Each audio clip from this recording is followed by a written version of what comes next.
Ready? Oh, I forgot to edit this. Hang on. This is what, 6/7/1? What is our date? Flying right along, aren't we? Wait, what day do we get out for summer? March 27th. I'm at May. Yeah.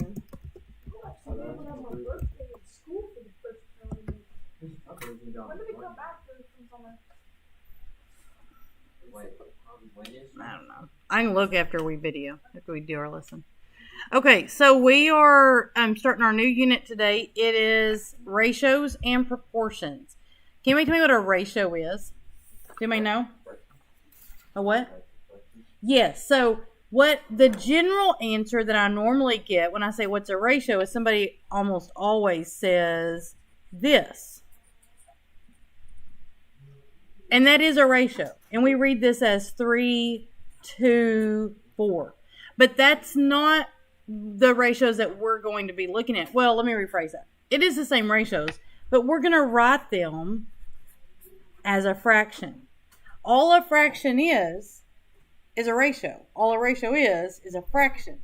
It's a part to a whole, okay?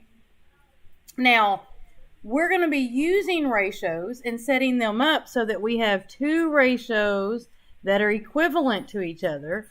And when you have this, that's called a proportion. Okay? Now, before we start this lesson, I want to make this very, very clear. There are numerous ways to solve proportions. Numerous. And I don't care which method you use. It doesn't matter to me. Whatever floats your boat. I am going to show you one method because, in my personal opinion, it's the easiest one to use to do what we're going to be doing over the next few days. So I'm going to start you with it so that that's what we transition into. Okay? But if you want to solve the proportions we do today in a different manner, I don't care. Y'all know I'm not that one-size-fits-all kind of teacher. Whatever works for you, works for you. Okay? I do, however, need you to understand what we're doing because what we will be doing, you will need to be able to do. Everybody got it? Okay, so let's look at number one. We're going to jump right in here. That is not the right side. Hang on. Right here. A tight end scored 6 touchdowns in 14 games. Find the ratio of touchdowns per game. Now, you always know how to set up a ratio because it'll list the top number first and then the bottom number second. So, how many touchdowns did we have? That goes on top. How many games were there?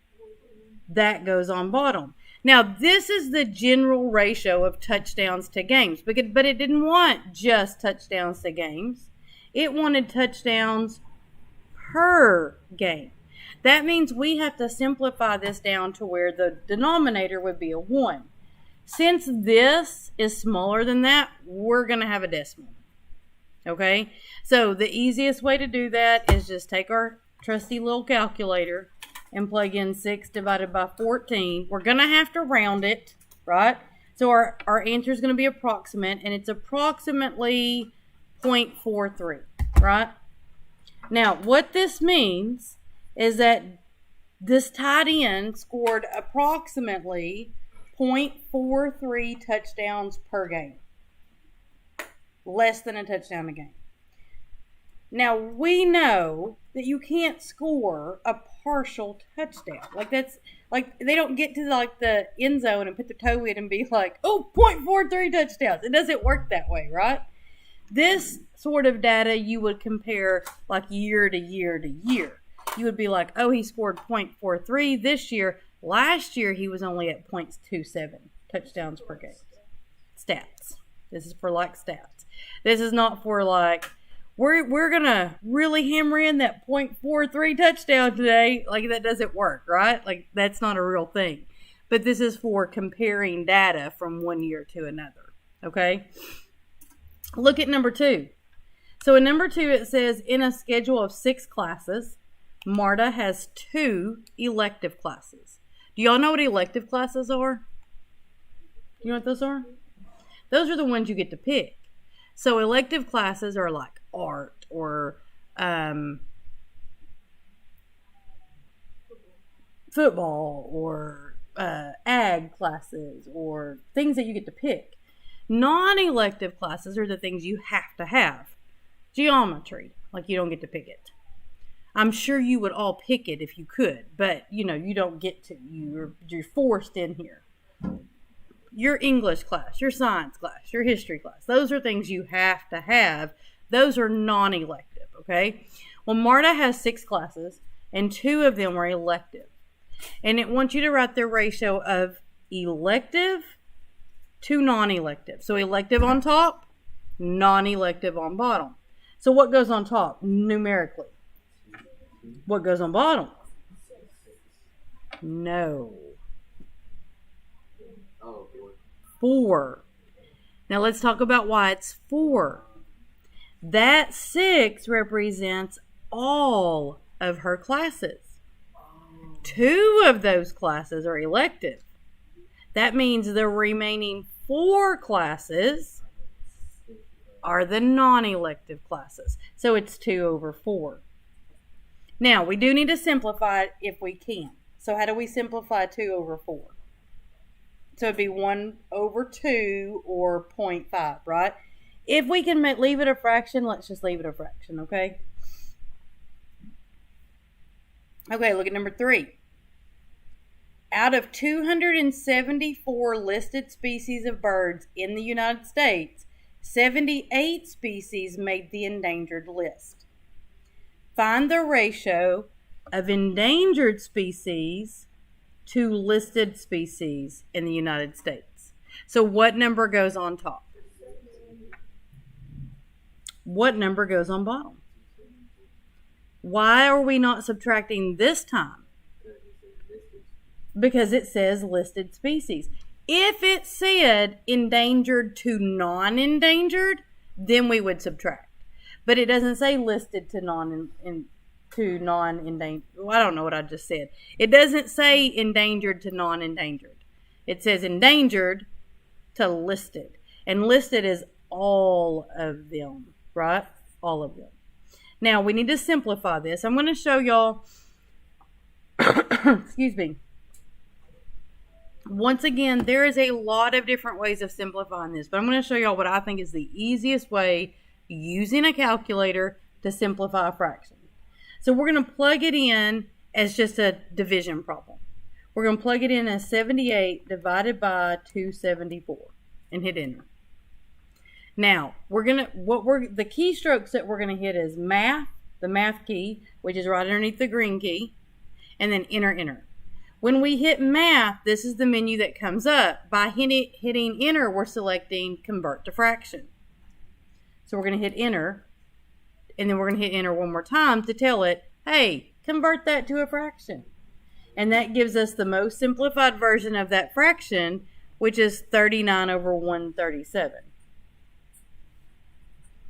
Like I said, there's a lot of different ways to do it. I just wanted to show y'all what I think is the easiest way to do it on a calculator. I'm going to have to get a drink, y'all. Hang on. I got kind of choked up.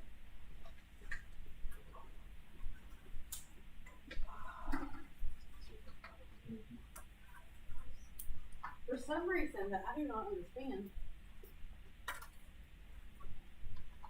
my bottom teeth are hurting. And not even all of them, just like the very front. Like these 4 teeth right here are hurting.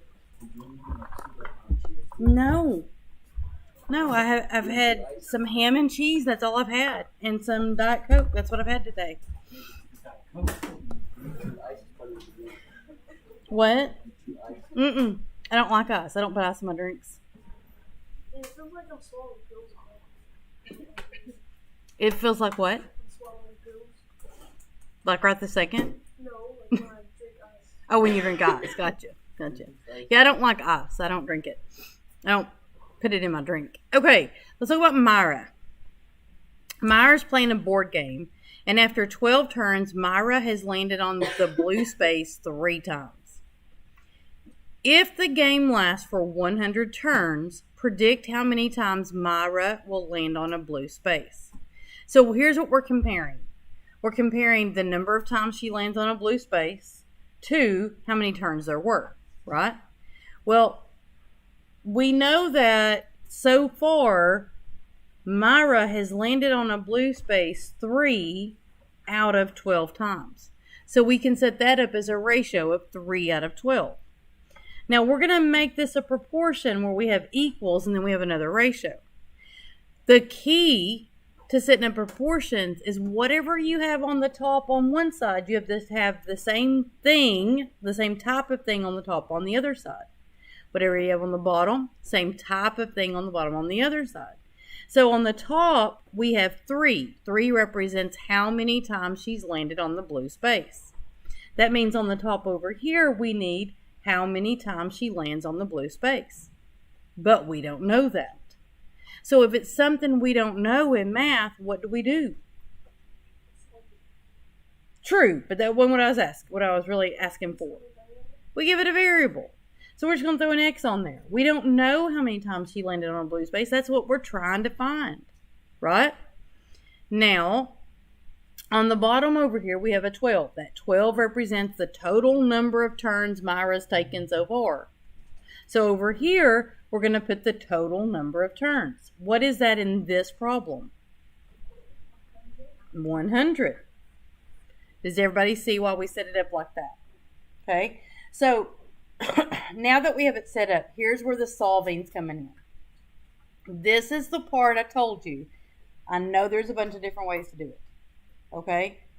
And I don't care how you do it. I don't care what floats your boat, you do whatever. I'm going to show you one specific method because we will be using this one specific method in the days to come. So you do need to know how to do what we're about to do. I don't care if you use it today or not, but you need to know it. Okay? You actually already know it. It's not new to you. You've done it before. Anybody know where I'm going with this? What? Mm-hmm. Did you say butterfly? So some teacher y'all have called this the butterfly method. And I don't know if everybody had that teacher because not everybody knows what I'm talking about when I say that. So I don't know if some of y'all just don't pay any attention or if you really haven't heard it before. But what we're going to do is called cross multiply. Some teachers may call it the butterfly method. They call it the butterfly method because if you do like circles like this right here, it kind of resembles a butterfly, right?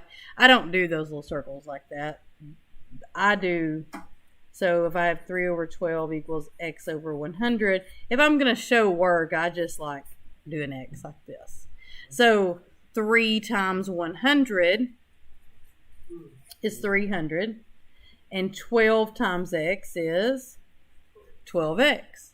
And then the only thing you have to do to solve this is divide by 12. Right? So 300 divided by 12 is 25. And so that's our answer. So theoretically, what we just discovered was that if Myra's landing on blue 3 times is predictive, if we're able to predict with it, then we can predict that she will land on blue 25 times during the whole game. That's theoretical. It's not realistic. She could land on it 20 times. She could land on it 45 times. She could land on it 99 times for all we know, right? Exactly. But what we can say is theoretically, if the pattern continues, then that's what's going to happen, right? Okay. Number 5. Excuse me, y'all. The ratio of male students to female students in the drama club at Campbell High School is 3 to 4. So if we write that as a fractional ratio, we have 3 on top, 4 on bottom. What does the 3 represent?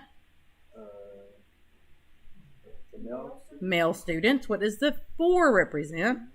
Female students.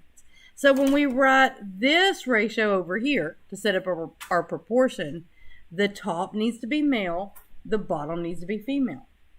So it says if the number of male students in the club is 18. So up here we're going to put 18 because that's male students. Predict the number of female students. We don't know how many female students.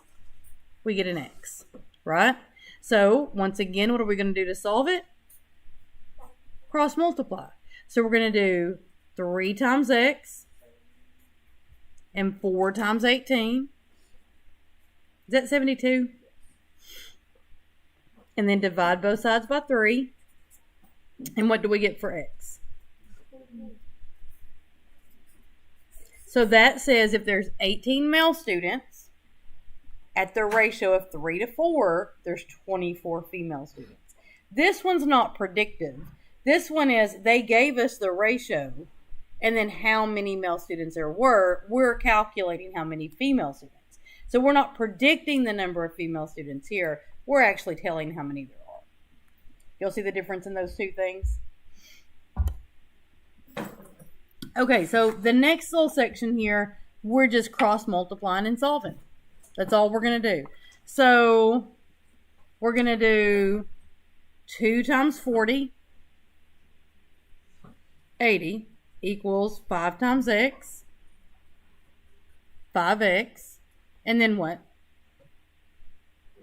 Divide by 5. So what is X here? What's 80 divided by 5?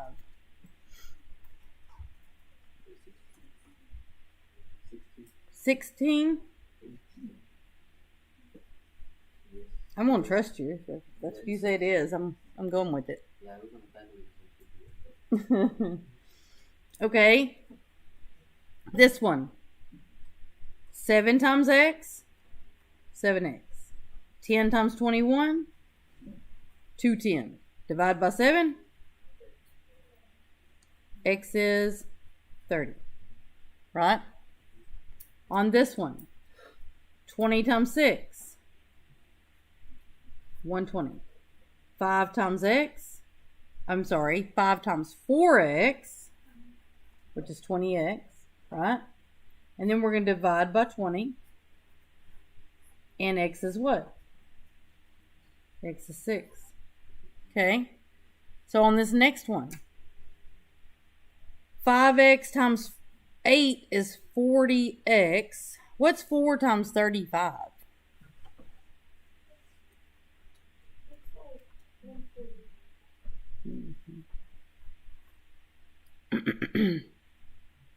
So you want to do that in your head. 4 times 30, 4 times 3 is 12. So 4 times 30 is 120. 4 times 5 is 20. So 120 and 20, that's 140. Okay, so if we divide 140 by 40, what is it? 3.5. Okay, now, number 10, number 11, they step it up a notch on us. And it looks hard all of a sudden, right? But it's not. So we're still going to cross multiply. So we're going to multiply X plus 1 times 2. Now what that looks like is this. 2 times the whole thing of X plus 1. And then we'll multiply 3 times 7 for the other side. Just like we've been doing. Now what do we need to do for this? Distribute. So we need to do 2 times X and 2 times 1. 2 times X is 2X. 2 times 1 is 2. And then over here we've got 21, right? And now we're down to just a basic little equation that we know how to solve. So what do we do to solve this? Uh-huh.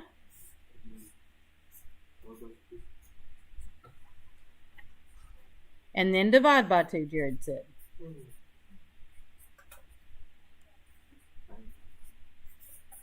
And that's our answer. So even though it did take us like one extra step, right? Took us like one extra step. It wasn't difficult, right? It just looked complicated because they threw extra stuff in there. Okay, so that's number 10. Number 11 is 15 over 3 equals X minus 3 over 5. So exact same thing, right? We're going to multiply 15 times 5. which is 75. And then we're going to do 3 times x minus 3. So that's 3 times x minus 3, which is 3x minus 9. If you can do this without writing it down, that's fine. Okay? So I'm writing it down so nobody gets lost. I don't want anybody to be like, where'd you get those numbers? I don't even see anything. That's why I'm writing them down, okay? You don't have to if you don't need to. So then, what's our next step? Add 9.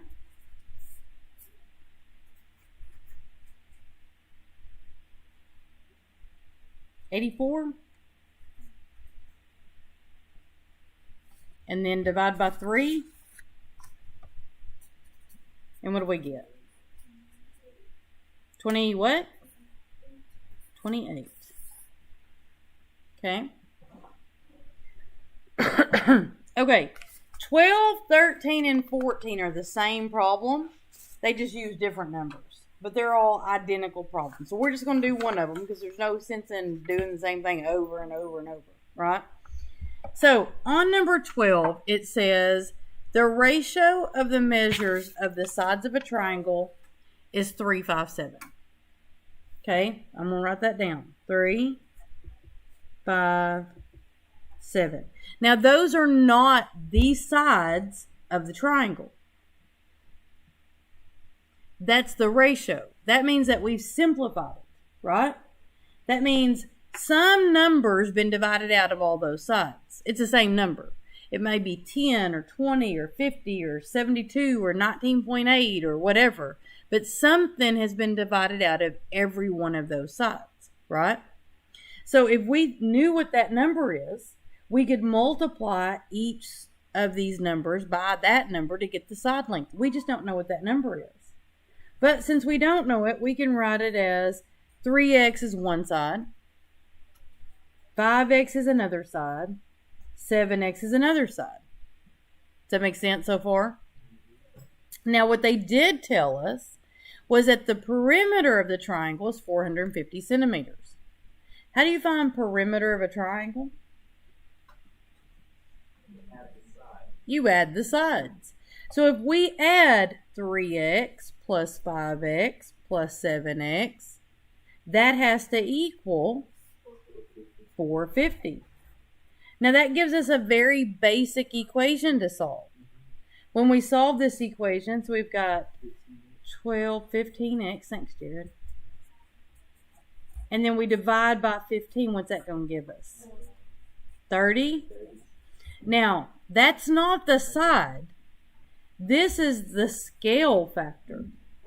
That's the number that we multiply each of those numbers in the ratio by to get the side. So, 3 times 30, that's one side. Right? 5 times 30, that's another side. 7 times 30, that's another side. If you add up all them sides, guess what you get? Exactly what the perimeter is. Right? So the side lengths is actually our answer because they asked for the side lengths. But I just wanted to show you that you add them up, they add up to 450. And if y'all notice, 13, 14, and 15 are exactly the same problems, right? Yeah. Now, I do want to point out, if you flip over to the practice side and look at number 13, say, for example. So in number 13, it says, the ratio of the measures of the three angles is 4, 5, and 6. Find the measure of each angle of the triangle. But they didn't tell you anything about what the angles added up to. But you already know that. Because what do every triangle's angles add up to? 180. Every single time. Right? So you're going to be setting it up the same way, only instead of equaling 450, that one's going to equal 180 because triangles' angles add up to 180. Everybody good? Okay, your assignment is 1 through 15. On the practice side, you already have a interactive worksheet on Google Classroom. If it is a decimal, I have it set up to where it doesn't matter as long as you round correctly, like use the appropriate rounding procedures. It doesn't matter if you use 1 decimal, 2 decimals, or 3 decimals. 1/10th, 100th, or 1,000th. It will count it right. 10th, 100th, or 1,000ths. I didn't want to go through here and say this one used this and this one used that and this one I didn't want to do that. So I just set it up preemptively to where if you round at the 10th, the 100th, or the 1,000th, then it will count it right. Do not round a decimal to a whole number. Okay? Okay. Y'all get busy. This is due tomorrow.